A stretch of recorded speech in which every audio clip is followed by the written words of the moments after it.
Kottayam Kadanad service സഹകരണ ബാങ്കിൽ പ്രതിഷേധവുമായി നിക്ഷേപകർ. നിക്ഷേപം തിരികെ നൽകാത്തതിനെ തുടർന്നാണ് പ്രതിഷേധം. ടോബി ജോൺസൺ ചേരുന്നു കൂടുതൽ വിവരങ്ങളുമായി. ടോബി, എന്താണ് നിക്ഷേപകർ പറയുന്ന പരാതി?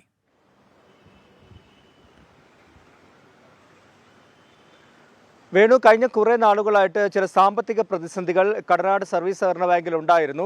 ഇതേ തുടർന്ന് നിക്ഷേപകർ പണം തിരിച്ചു നൽകണമെന്നുള്ള ഒരു ആവശ്യം ഉന്നയിച്ചിരുന്നു. ഇതിൻ്റെ ഭാഗമായിട്ട് മാസം 2000 രൂപ വീതം തിരിച്ചവർക്ക് നൽകുന്ന ഒരു പദ്ധതിയിലേക്ക് കാര്യങ്ങൾ പോയിരുന്നു. പക്ഷേ ഇപ്പോൾ ആ 2000 രൂപയും പോലും ലഭിക്കുന്നില്ല. 1000 രൂപയായിട്ട് അത് വെട്ടിക്കുറച്ചൊരു സാഹചര്യത്തിലാണ് വീണ്ടും ഒരു പ്രതിഷേധവുമായി, അതായത് ബാങ്ക് ഉദ്യോഗസ്ഥരുമായും ബന്ധപ്പെട്ട അധികാരികളുമായി സംസാരിക്കുന്നതിന് വേണ്ടി നിക്ഷേപകർ അവിടെ എത്തിയത്. അപ്പോൾ കൂട്ടത്തോടെ ഏകദേശം 100ഓളം ആളുകൾ അവിടെ എത്തിയെന്നാണ് നമുക്ക് അറിയാൻ കഴിയുന്നത്. എല്ലാവരെയും അകത്തേക്ക് കയറ്റി വിടാൻ സാധിക്കില്ല എന്ന് പോലീസുകാർ, അവിടെ ഉണ്ടായിരുന്ന ചില പോലീസ് ഉദ്യോഗസ്ഥർ പറഞ്ഞു. ഇതേ തുടർന്ന് ചില തർക്കമായി, വാഗ്വാദമായി. കൂടുതൽ പോലീസ് പാലായിൽ നിന്നും മേലുകാവിൽ നിന്നും അവിടേക്ക് എത്തി ഒരു സംഘർഷ സമാനമായ ഒരു സാഹചര്യത്തിലേക്ക് കാര്യങ്ങൾ പോയി. നിലവിൽ നിക്ഷേപകർ ഈ ബാങ്കിന് മുന്നിൽ പ്രതിഷേധിക്കുകയാണെന്നാണ് നമുക്ക് മനസ്സിലാക്കാൻ സാധിക്കുന്നത്.